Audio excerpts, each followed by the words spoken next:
नमस्कार, मैं हूं अंकिता और आप देख रहे हैं राजस्थान की बड़ी राजनीतिक और प्रशासनिक हलचल।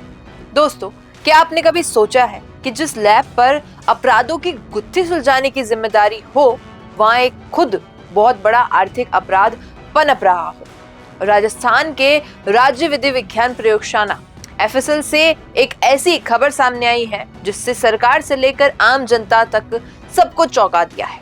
मामला है DNA जांच किट की खरीद में हुई भारी गड़बड़ी का।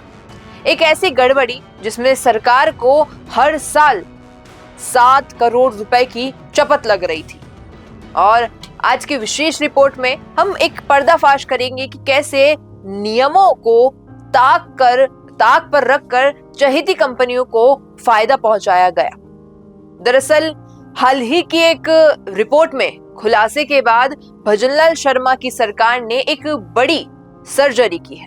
मामला DNA किट की खरीद से जुड़ा है। जांच में सामने आया कि राजस्थान की FSL जिन किट्स को खरीद रहा है, उनकी दरें दूसरे राज्यों के मुकाबले 11 गुना तक महंगी थी।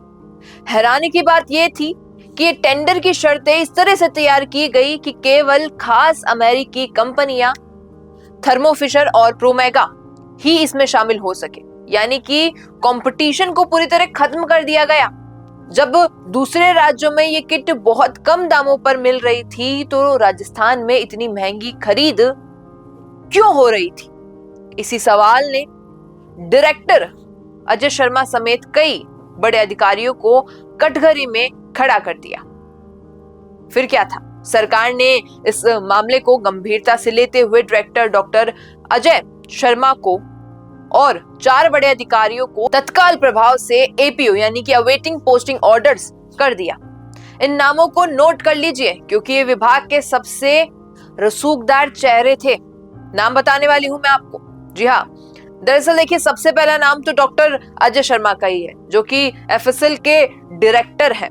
उसके बाद बाकी बचे 4 बड़े अधिकारी। पहला नाम है डॉक्टर आनंद कुमार, ये सहायक निदेशक हैं सीरोलॉजी DNA विभाग के। फिर नाम आता है डॉक्टर राम किशन कुमावत का, ये सीनियर साइंटिफिक साइंटिस्ट है भाई।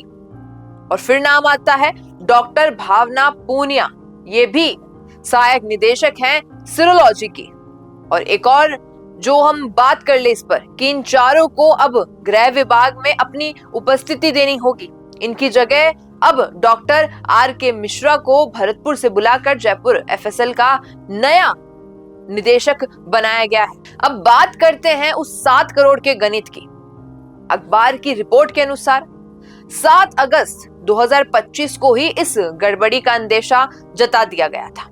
हर साल प्रदेश के राजस्व को करोड़ों का नुकसान सिर्फ इसलिए हो रहा था क्योंकि अधिकारी अपनी मनमर्जी की कंपनियों से सांठगांठ कर रहे थे। और आपका और हमारा दोनों का ये कर्तव्य है कि हम सवाल कर सकें कि क्या इन महंगी किट्स की गुणवत्ता में कोई विशेष बात थी या ये सिर्फ जेब भरने का एक जरिया था। DNA टेस्ट किसी भी अपराधी को सजा दिलाने का सबसे बड़ा सबूत होता है। अगर उस विभाग की खरीद में ही पारदर्शिता नहीं हो तो क्या हम जांच की निष्पक्षता पर भरोसा कर पाएंगे?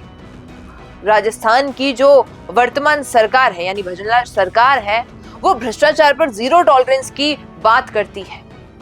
ये एक्शन उचित दिशा में एक कदम माना जा रहा है, लेकिन विपक्ष भी अब इस मुद्दे पर आक्रामक होगा कि आखिर इतने लंबे समय से ये खेल किसकी साख गांठ में चल रहा था, किसकी नाक के नीचे चल रहा था ये सब? क्या ये सिर्फ इन 4 अधिकारियों तक सीमित है या फिर इसके पीछे कोई बड़ा सिंडिकेट काम कर रहा है? इसकी गहन जांच होगी, अभी बाकी है वो। दोस्तों, इस पूरे मामले पर क्या राय है आपकी? बताइएगा कमेंट में। रुकिए और जरा ध्यान से सुनिए। क्या आप हमारी इन खबरों से अपने व्यापार को भी बढ़ाना चाहते हैं? तो आप भी खबरों के दौरान इस तरह के एलिमेंट्स पर अपना विज्ञापन दे सकते हैं, या फिर ऐसे खबर के 1 मिनट बाद अपना पूरा विज्ञापन डलवाएं, जो कि 8 लाख से ज्यादा सब्सक्राइबर्स और फॉलोअर्स वाले द फैक्ट इंडिया चैनल्स और पेजेस से राजस्थान के कोने कोने में पहुंचेगा और इससे आपका व्यापार, ब्रांड सब कुछ बढ़ेगा।